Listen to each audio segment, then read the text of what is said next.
সেই প্রথম দিন থেকেই তো আমাকে শুধু লক্ষ্মীদি বলেই ডাকিস। হয়তো মনে মনে কখনো ইচ্ছে হয়েছে অন্য কিছু বলে ডাকার, কিন্তু ডাকিসনি তো। বিয়ের পর কিন্তু বাবা আমাকে মা বলেই ডাকতে হবে। ডাকবি?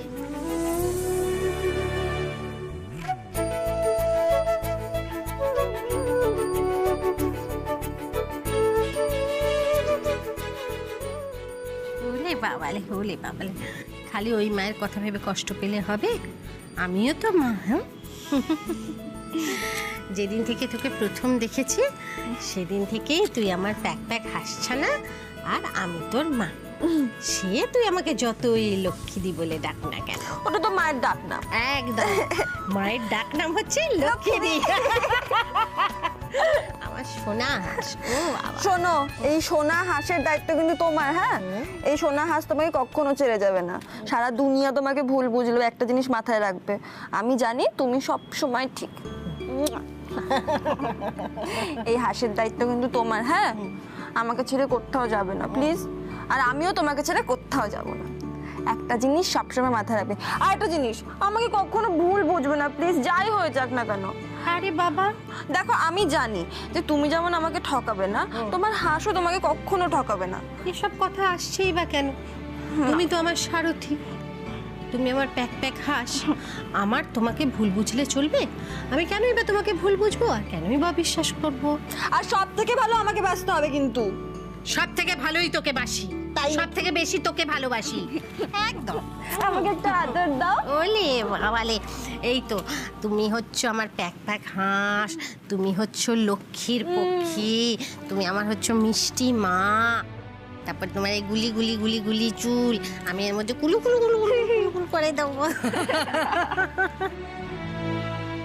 বাহ, দুপুরবেলা শাশুড়ি বৌমা মিলে এখানে ভালোই ইমোশনাল ড্রামা হচ্ছে। তো সেটা আগে বলতে পারতে, একটা ক্যামেরা ভাড়া করে আনতাম, ভিডিও করে রাখতাম। চুপ করতো। বারে, আমি বললেই চুপ করতো, আর নিজেরা দোকান ফেলে এখানে আবেগের বন্যা বইয়ে দিচ্ছে। হ্যাঁ, দোকান নিয়ে যেন তোমার কত মাথা ব্যথা, একবার তো উঁকি মেরে দেখিসো না। তাও তো এখন রতন আছে। এই না না না, আসলে তুমি আমাকে আদর করছো না, ওই জন্য ওর কষ্ট হচ্ছে, হিংসে হচ্ছে, তাই না? তা একটু হচ্ছে। তোমার মেয়েকে একটু আদর করে দাও তো, তারপরে আমার আদরে নজর দেবে। আমার মেয়েটাও খুব লক্ষ্মী। ও মা, ও মা, তুমি তো বেশি লক্ষ্মী, ওই জন্যই তো তুমি প্যাক প্যাক হাস। আমাকে এখন ছাড়, অনেক কাজ আছে। রি, আমার চট করে একটা কাজ করে দে না মা। এক মিনিট দাঁড়া।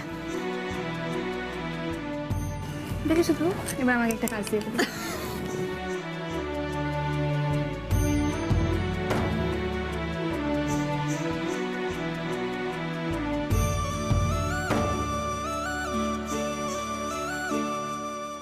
একবার ওই ড্রাই ক্লিনে যা তো, গিয়ে বল যে এই শাড়িটা ভালো করে কেচে আর পালিশ করে দিতে, দুদিনের মধ্যে যেন দেয়। মা, এটা তো তোমার বিয়ের শাড়ি, তাই না? তুমি কি দাদা ভাইয়ের বিয়েতে পরবে? আমি পরবো না মা, এই যে পাকা মেয়ে, ও নাকি বেনারসি কিনবে না, বলছে তোমার শাড়ি পরেই বিয়ে করব। মানে আমার বিয়ের শাড়ি পরেও নাকি বিয়ে করবে। তা কি করবো বল, একটু পালিশ করিয়ে আন, দেখতে ঝকঝকে লাগবে। শাড়িটা কি সুন্দর বলতো। হ্যাঁ, এরকম একটা সুন্দর শাড়ি থাকতে নতুন শাড়ি কেউ কেনে? তোমাকে হেভি লাগে বল। ঠিকই বলেছো, খুব সুন্দর লাগছে। এই শাড়িটা আমারও খুব প্রিয়।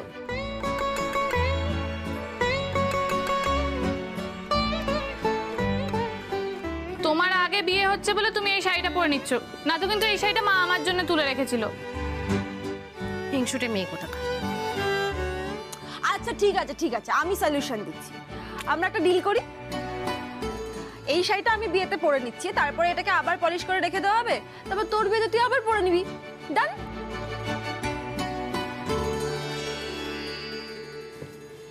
দেখ, কাকে বিয়ে করবি সেটা একটা ভাবার ব্যাপার, বুঝেছিস? মানে ধর বড় লোকের ছেলে হলো, তাহলে তো তুই এসব পুরনো জিনিস টিনিস পরবি না আবার। সব বড় লোকের ছেলে এমন হয় না। তাই নাকি? এই রিয়া, হ্যাঁ মা বলো। বলছি যে আমাদের ওই সামন্ত জুয়েলার্স আছে, ওখানে যা, এইটা দিবি, দিয়ে বলবি ভালো করে পালিশ করতে, আর হালকা গয়না তো যেন ভেঙে না যায়, সাবধানে করে, কেমন? নতুন বউ তো, অল্প কিছু হলেও পড়াতে হবে। যা যা যা যা, দেরি করিস না। আসছি।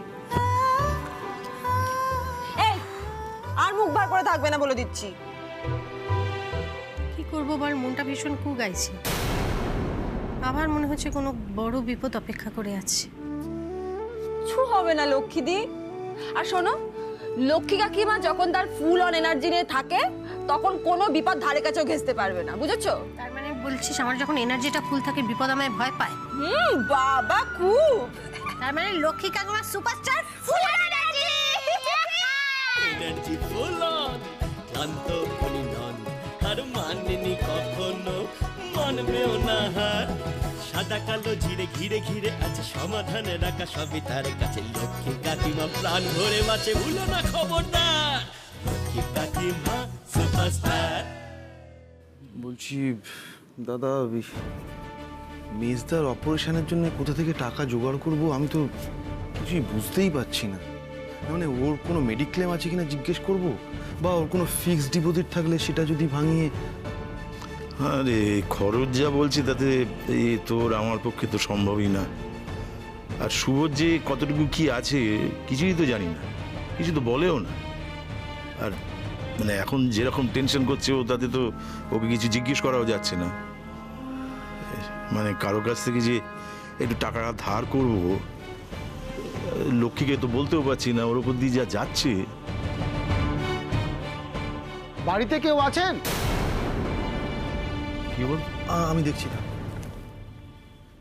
কে? লক্ষ্মী দাস আছেন?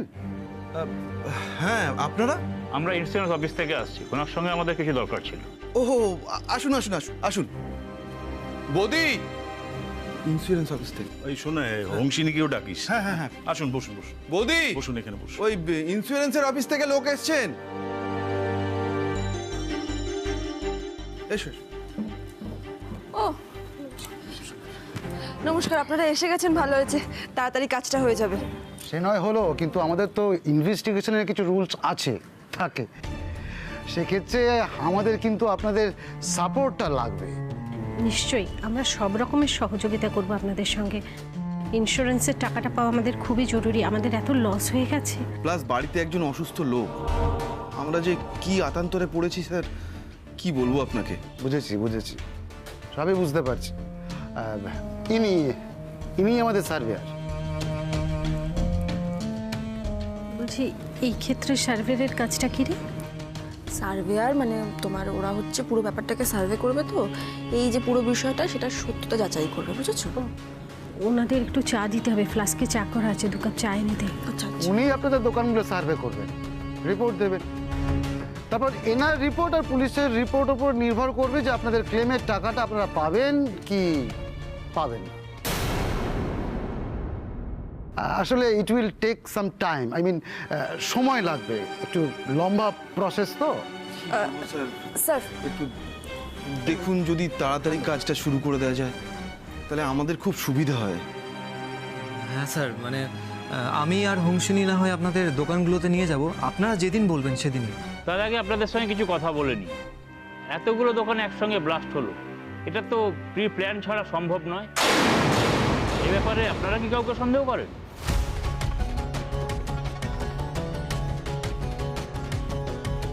হ্যাঁ, এটা জানা কিন্তু আমাদের জরুরি যে আপনারা কাউকে সন্দেহ করছেন কি না।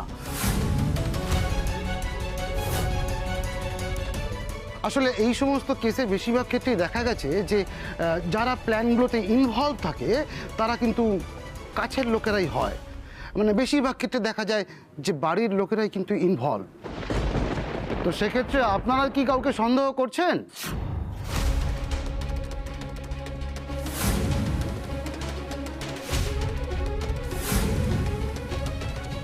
বাড়ির লোক?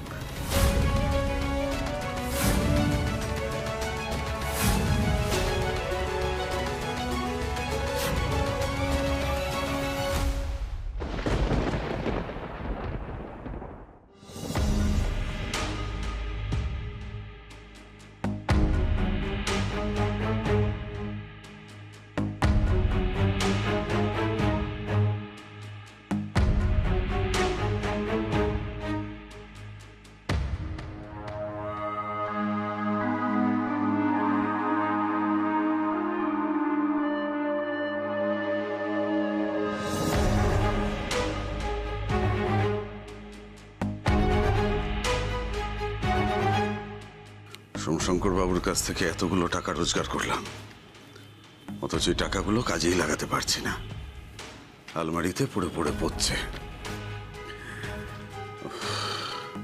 অথচ আমার চিকিৎসার জন্য নাকি টাকা দরকার, টাকার জন্য নাকি অপারেশন আটকে আছে। কে কবে টাকা জোগাড় করবে সেই ভরসায় বসে থাকো। আমি যে নিজের চিকিৎসার টাকা নিজেই জোগাড় করতে পারি সে কথা তো আমি বলতেও পারবো না। বৌদি একেবারে খপ করে চেপে ধরবে। এই টাকাগুলো আমি কোত্থেকে জোগাড় করলাম? এই লক্ষ্মী দাস না আমার জীবনটা একেবারে নিজের সামর্থ্য থাকা সত্ত্বেও নিজের চিকিৎসা করতে পারছি না। এতগুলো দোকান বম ব্লাস্টে উড়ে গেল, তার চেয়ে লক্ষ্মী দাসটা যদি বম ব্লাস্টে উড়ে যেত তাহলে আমি সবচেয়ে বেশি খুশি হতাম।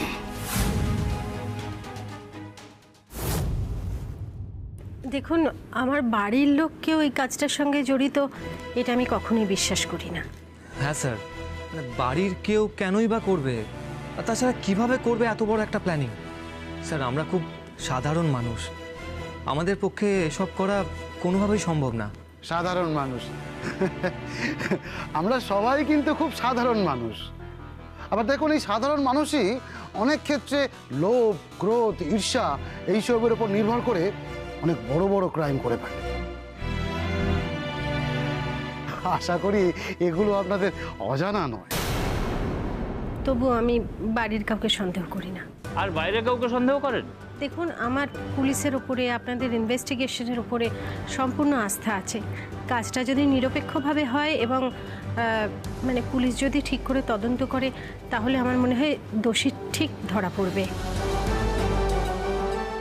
শুধু একটু দেখবেন, আমি আমার লক্ষ্মী বাহিনী এবং আমার পরিবার যাতে ক্ষতিপূরণটা পাই, ওটা আমাদের খুব দরকার। অফকোর্স, আমরা আজ থেকে ইনভেস্টিগেশন শুরু করছি। হ্যাঁ হ্যাঁ, খুব ভালো হয় তাহলে। আমরা তো চাইছি যত তাড়াতাড়ি কাজটা শুরু হয়। চলুন তাহলে বেরিয়ে পড়ি। আজকে 4টে দোকান, বাকি 4টে দোকান কাল সার্ভে করি। ঠিক আছে স্যার, চলুন আমরাও যাচ্ছি আপনাদের সাথে, আমাদের কোনো অসুবিধে নেই। স্যার, আমার একটা প্রশ্ন ছিল। বলছিলাম যে আমাদের তো টোটাল 7টা দোকানে ব্লাস্ট হয়েছিল, তো আপনারা বলছেন যে 8টা দোকানে সার্ভে করবেন। কিন্তু ইন্স্যুরেন্স তো করেছিলেন 8টা দোকানেরই, তাই না? হঠাৎ করে একটা দোকান বাদ দিয়ে বাকি 7টা দোকানে ব্লাস্ট হয়ে গেল, কেন হলো সেটা খতিয়ে দেখতে হবে না?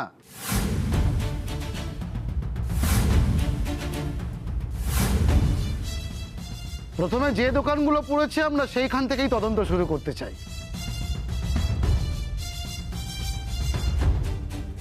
চলুন বেরোই। হ্যাঁ হ্যাঁ চলুন স্যার, আমরাও যাচ্ছি আপনার সাথে। লক্ষ্মী, চিন্তা করো না, আমরা সবাই আছি, ঠিক আছে? শ্রদ্ধা, ওনাদের একটু এগিয়ে দেন। আসো।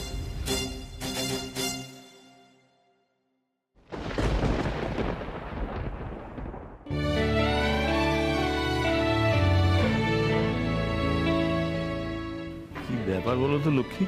না মানে পুলিশ আর এই ইন্স্যুরেন্স অফিসারদের হাতে সমস্ত তদন্তের ভার তুলে দিয়ে চুপচাপ বসে থাকার মানুষ তো তুমি না, মানে লক্ষ্মী কাকিমা সুপারস্টার না। কি করবো বলো? নিজের বাড়ির লোকেদের কাঠগড়ায় দাঁড় করাবো? আমার বুকটা ফেটে যায়। বুঝি লক্ষ্মী, বুঝি বুঝি বুঝি। তবে কি জানো, সত্যি কথাটা তো বলতেই হবে। হাত গুটিয়ে বসে থাকলে তো চলবে না। মাথার ওপর জল উঠে গেছে, এখন তো মুখটা খোলো। ওনাদেরকে তদন্তে তো সাহায্যটা করতে হবে, আর সেই জন্য তো ওদের সত্যিটা জানা দরকার। না মানে মনে যা আছে তোমার, তুমি সন্দেহ না করো, সেটা তো ওদের বলতে হবে। সে যত কাছের লোক, যত বাড়ির লোক, নিজের লোক হোক না কেন। দেখো, এই ইন্স্যুরেন্সের টাকাটার উপর শুধু তো আমরা না, অনেকগুলো পরিবারের মানুষ নির্ভর করে আছে। অন্তত তাদের কথা ভেবে তো তোমাকে। দিদি, মুখ চোখটা এরম লাগছে কেন? বস এখানে, কি হয়েছে? ঠাকুরপো ঠিক আছে? ঠিকই আছে, মানে ঘুমোচ্ছে। দিদি, বলছিলাম যে ওই ইন্স্যুরেন্সের টাকাটা কবে পাওয়া যাবে, ওনারা কিছু বললেন? না রে, এখন তো অনেক তদন্ত হবে, তারপর সিদ্ধান্ত নেবেন ওনারা। ও, তার মানে অনেক সময় লাগবে বলো? মানে ভাবছিলাম যদি ওই টাকাগুলো যদি পাওয়া যেত তাহলে তোমার দেওয়ারের অপারেশনটা করানো যেত। মানে যদি ধার হিসেবেও হলেও। তুই এরম করে বলছিস কেন? ধার কেন? এই তো দেখো না, আমি আর প্রিয় তো এই তো আজকেই টাকার বিষয়টা নিয়ে আমরা আলোচনা করছিলাম। আর তুমি এত এটা নিয়ে চিন্তা করো না, আমরা তো আছি, এটা কিছু ব্যবস্থা আমরা করবো নিশ্চয়ই, এত চিন্তা করো না। আচ্ছা ওই শুভ কোথায়? ও ঘরের ভেতর ঢুকে আছে কেন? এখানে এসে আমাদের সঙ্গে একটু কথা বললে তো মনটা ভালো থাকে, শরীরটা ভালো থাকে। কোথায় ও?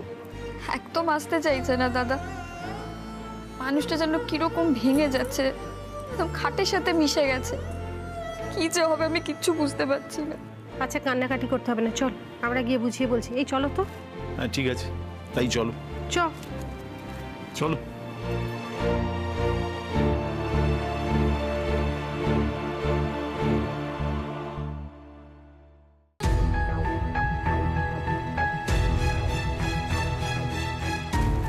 কি কি হলো রে? বুঝতে পারছি না তো দিদি, ও তো শুয়েছিল, আমি তাই দরজাটা ভিজিয়ে দিয়ে গেলাম। দেখো তো, ভেতর থেকে দরজা বন্ধ করে দিয়েছি। এই শুভ, শুভ, এই শুভ, ঠাকুরপো দরজা খোলো। ঠাকুরপো ছোট ছোট। এই রে বৌদি, টাকাগুলো চোখে পড়ে গেলে আমার আর রক্ষে থাকবে না। মেজো ঠাকুরপো।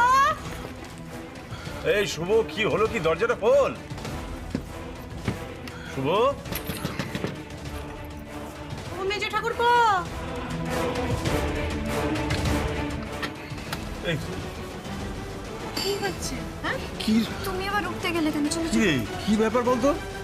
দরজা টরজা বন্ধ করে দিয়েছিলি কেন? আরে আমি তো চিন্তা একবারে। কি হয়েছে? চিন্তা করে আর কি করবি রে দাদা, আমার অপারেশনটা তাড়াতাড়ি না হলে আমি বেশি দিন বাঁচবো না। না রে, চিন্তা করিস না, চিন্তা করিস না। তোরা তোদের মতো তৈরি হ, আমি আমার মতো তৈরি হই। তৈরি হচ্ছে মানে? কিসের জন্য তৈরি হচ্ছে? যাওয়ার জন্য বৌদি, চলে তো যেতেই হবে।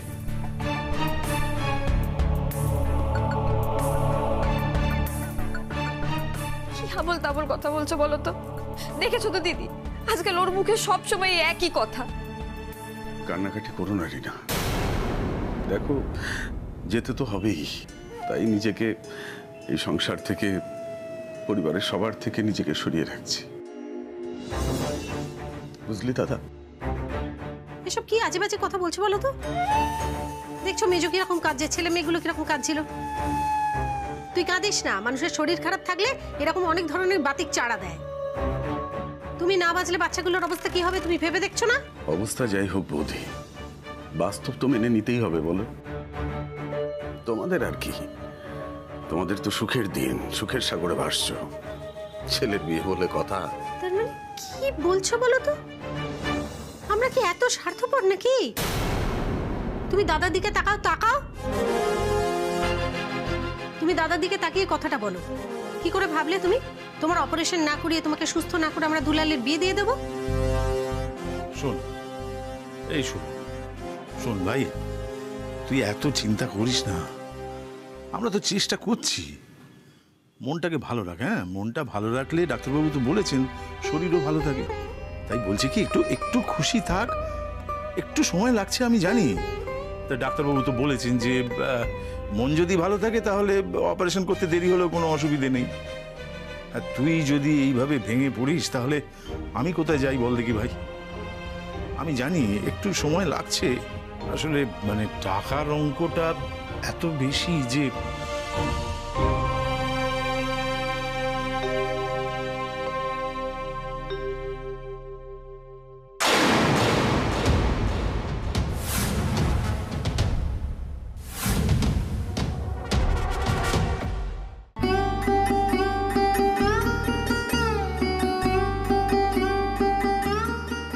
যাচ্ছে না দোকানটার দিকে। কত স্বপ্ন, কত আশাতে দোকানগুলো সাজিয়েছিলাম, সব ছাই হয়ে গেল। অশ্বিনী, মন খারাপ করবেন না। কি আর করবেন বলুন তো? দেখবেন আবার সব এক এক করে গড়ে উঠবে।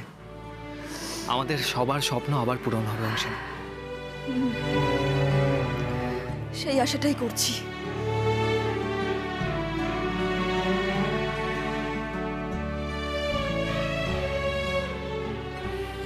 একটা কথা জিজ্ঞেস করব? হ্যাঁ বলুন। দেখুন, সামনেই তো আমাদের বিয়ে, আর বিয়ে প্রত্যেকটা মানুষের কাছে একটা স্বপ্নের মতো। আপনার কাছেও তাই অ্যাকচুয়ালি। হুংসিনী, আমার সাথে বিয়ে হওয়ার পর আদৌ আপনার স্বপ্ন পূরণ হবে তো? মানে আপনি আপনি খুশি তো এই বিয়েটা নিয়ে?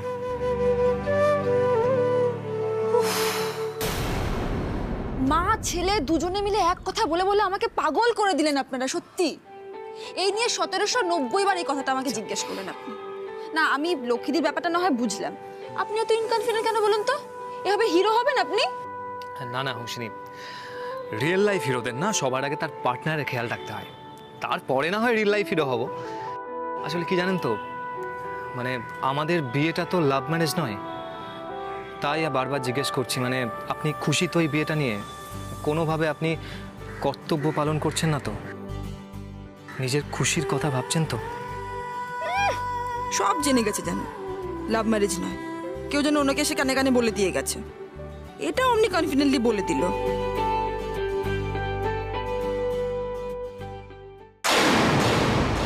ওই অতগুলো টাকা তুই কোনোভাবেই জোগাড় করতে পারবি না দাদা। ছেড়ে দে, ছেড়ে দে, ওটা তোর কম মনে হয়। এরকম ভাবে কেন বলছো? রিনা, আমি বলছি না যে দাদার ইচ্ছে নেই, কিন্তু ব্যাপারটা তো বুঝতে হবে, এতগুলো টাকা দাদা কোত্থেকে জোগাড় করবে? দেখো রিনা, দিবা স্বপ্ন দেখে কোনো লাভ নেই। যা হবার নয় সে আশা না করাই ভালো। রিনা, শক্ত হও, শক্ত হও। হবে ঠাকুরপো, তোমার অপারেশনের টাকা জোগাড় হবে। আমি একটা সিদ্ধান্ত নিয়েছি।